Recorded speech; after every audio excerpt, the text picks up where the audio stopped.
Welcome to Electrified. It's your host, Dylan Loomis. So, Neoen is going back to the Tesla well as they're set to double a battery storage project. They're looking to add a 540 megawatt hour stage to their Western Downs battery. This pushes the total size of that battery to just over 1 gigawatt hour. This deal continues the rush of interest by all the big electricity generation companies in battery storage. The project is a coup for Tesla, which will provide 140 Tesla Megapacks for the project, just like it's done for the Hornsdale, Bulgana, Victoria, and Collie batteries. If you followed along, Neoen has been working pretty extensively with Tesla, and now Neoen has its battery storage portfolio in Australia at 1.9 gigawatts, but they're planning to have 10 gigawatts of capacity built or in operation by next year. The Tesla Megapack takeover in Australia is well underway. The Joint Office of Energy and Transportation is celebrating the groundbreaking of the nation's first program, which is effectively to fix broken EV chargers. The grant program has made around $150 million available for American communities to repair roughly 4,500 existing EV charging ports. Sounds great on the surface, but when you do the math, that works out to over $33,000 to repair each port. And we know it's not like these charging stations are 20 years old. Most of these have been built within the last 5 to 10 years, and they already need money to be repaired. The grants are designated for locations with a broken or non-operational publicly available charger, but it was funny because they said the new and improved fast charging ports at the site they're starting with in DC can triple the speed of charging compared to the previous output. However, when you figure out the details, you learn that they're going from a 50 kilowatt charger to 150 kilowatts. So in my opinion, they're still below where they actually should be. Today, we also have the current administration announcing $521 million in grants to continue building out EV charging across 29 states, 2 tribal lands, and the District of Columbia, including deployment of more than 9,200 EV charging ports. For what I'm about to say, we have to keep in mind the way this program works. These investment funds put public dollars in the hands of the states. Not only did Joe Biden mistakenly say that Mary Barra was leading the EV transportation, but here we have Pete Buttigieg saying something very similar in that the current administration has been clear about America leading the EV revolution. Pretty sure the data from China would have something to say about that one. Of the funds, $321 million will be allocated for 41 community projects that expand EV charging infrastructure within communities, while $200 million will go towards 10 corridor fast charging projects. The awards support the Justice 40 initiative, which aims for 40% of the overall benefits of federal investments to flow to disadvantaged communities. The Federal Highway Administration got requests for consideration from 277 applicants requesting a combined $2.1 billion in funding, almost twice the amount of the funding that's available. This round of funding expands the number of states with an awarded CFI project to 38. I'm sure at this point many of you are recalling this news that earlier this year, more than 2 years after Congress allocated $7.5 billion for EV chargers, only 7 EV charging stations were operational in 4 states. Across those 7 stations, there were only 38 ports available, when that funding should be enough for 20,000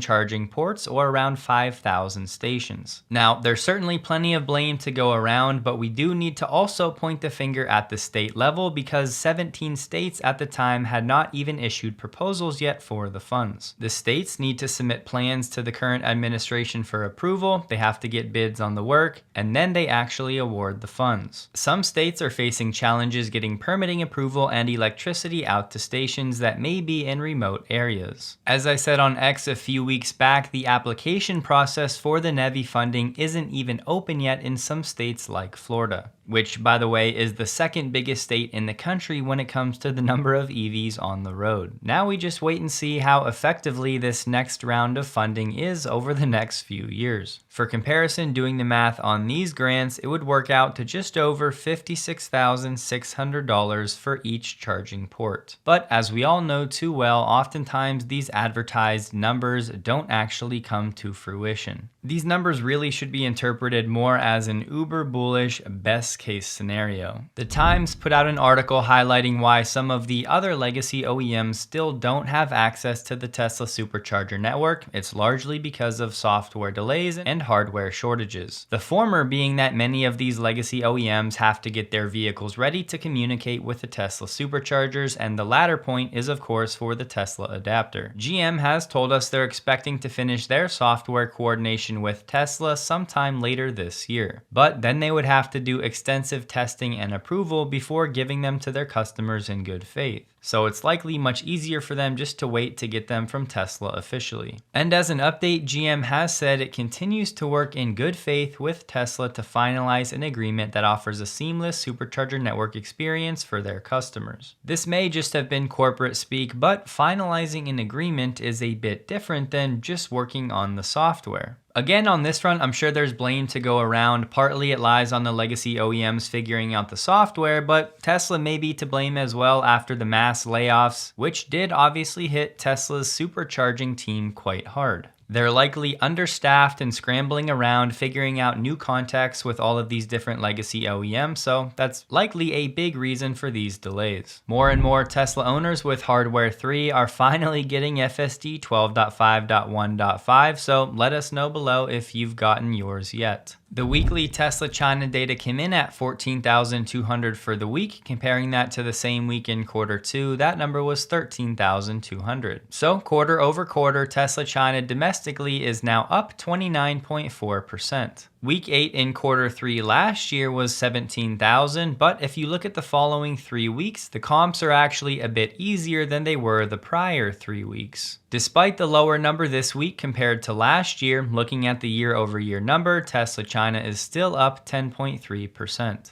For Tesla to set a new record quarter domestically over the remaining 5 weeks, they would have to average just over 14,820 registrations. There was one interesting tidbit from a new Tesla stock note from Morgan Stanley. They said, depending on the week, we get more incoming calls from clients inquiring about Tesla's potential in humanoid robots than we do on the core EV business. It's worth noting our Humanoids Blue paper has more investor reads than anything else our team has published in several years by a multiple. We expect interest level to rise further as the bots see faster deployment in use cases like warehouse, logistics, manufacturing, and similar closed work cells. Government interest and related enabling technologies and systems will likely follow. So if Tesla can pull a rabbit out of a hat in the next 2 years and actually deploy a few hundred or a few thousand bots in its factories doing useful work, it's really sounding more and more like the big money in Wall Street is going to be ready to FOMO back into Tesla stock.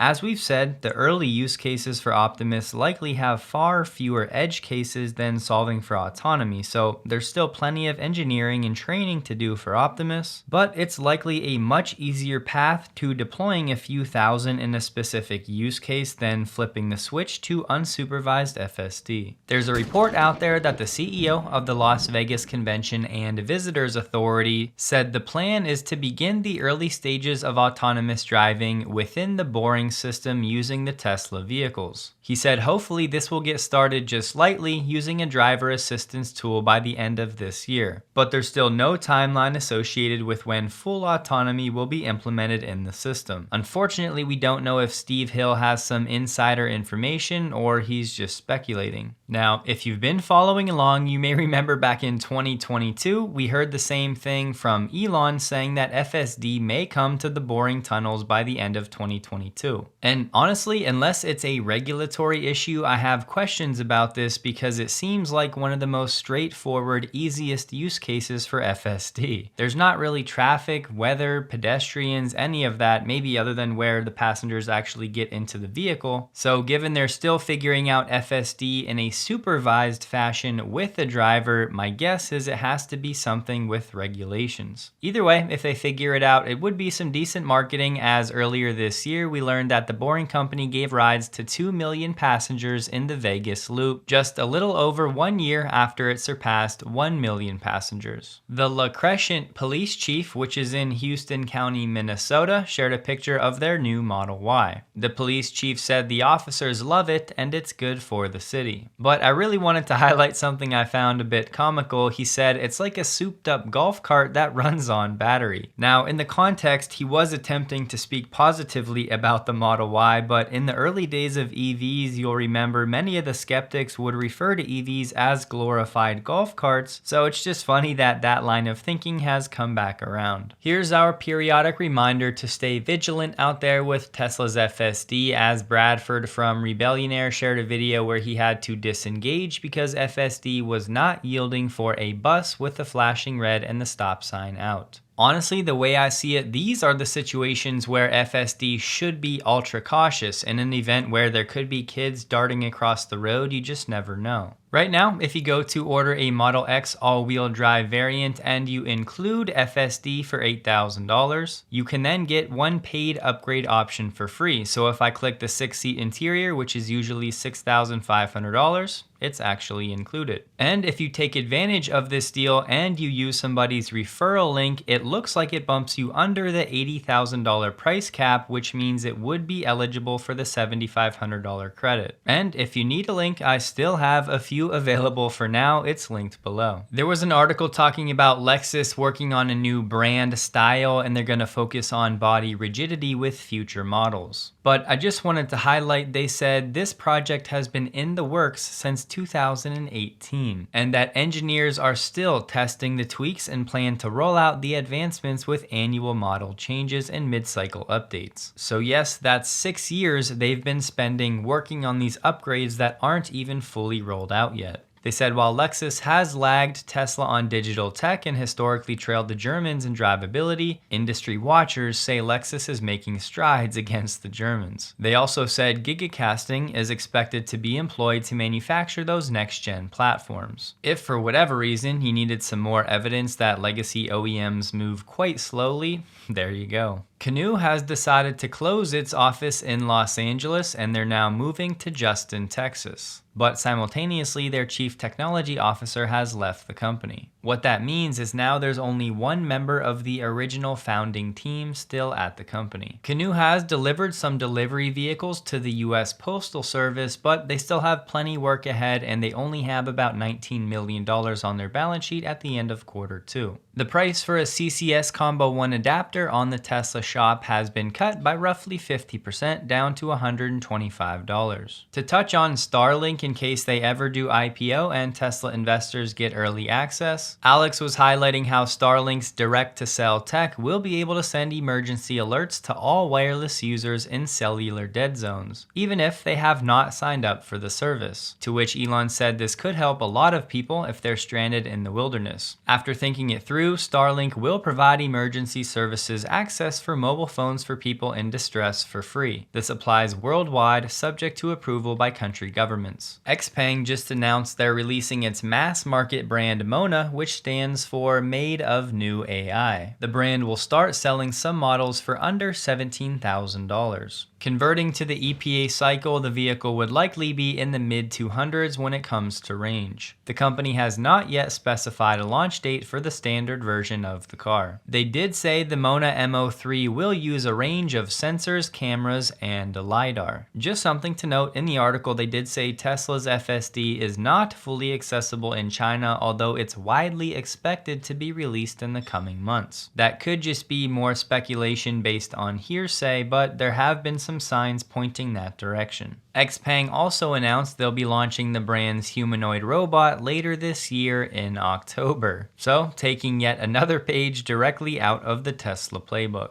By the way, this is just an image on a screen, that's not the actual size of the robot. And one more for good measure, XPeng is also now planning to set up a large-scale data center in Europe as efficient software collection becomes paramount for cars' intelligent driving features. But as I always say, success leaves clues, so XPeng could be making worse decisions. Tesla brought its Dojo V1 networking hardware to the Hot Chips conference this year and announced they're donating its own Tesla Transport Protocol over Ethernet to the Ultra Ethernet Consortium. The article said instead of using TCP, which is Transmission Control Protocol, Tesla decided to make its own networking protocol for its AI cluster. To keep it simple, we've talked about how Tesla's Cortex is using some NVIDIA H100 GPUs, Tesla's Hardware 4 or AI 4, a little bit of Dojo, but that all just focuses on the hardware. So the real magic is actually in how these different hardware components communicate with one another, and that's where Tesla's Transport Protocol actually comes in. Now, I don't want to wade out of my depth here, but just know that the TTP is a hardware-only Ethernet protocol that's really designed for ultra-low latency communication. Many traditional protocols rely on software, where TTP is implemented using entirely hardware. In theory, Tesla's TTP hardware-only approach should lead to reduced latency, increased reliability, and better scalability, which makes sense because if it's a hardware-only implementation, that reduces your points of failure. So over time, this really could lead to faster training of FSD and a more efficient use of all of Tesla's AI hardware. And given this is another vertical integration custom creation of Tesla paired with Tesla's own custom AI4 and Dojo, it's really just another moat of sorts for Tesla. Now, this still has to actually transfer over to better FSD performance, but the groundwork is being laid. Tesla stock closed the day at $209.21, down 1.88%, while the Nasdaq was up 0.16%.